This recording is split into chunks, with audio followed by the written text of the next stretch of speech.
चरित्र जदि सस्ता थाए तेबे दामिका पोशाकर कौन मूल्य अछि।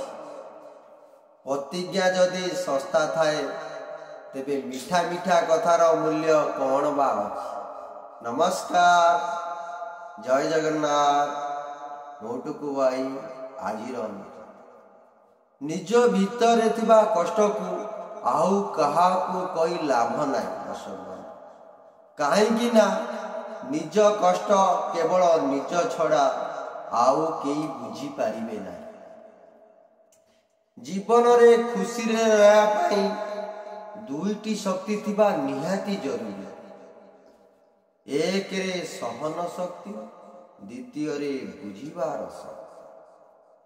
उपहास को डरी निजर लक्ष्य बदलेइबा उचित नुहे।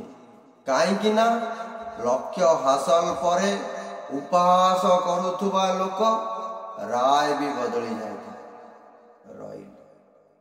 आजिर भिडियोटी जदि भल लगिला दयाकोरी लाइक, सब्सक्राइब, शेयर करने को भूलिए।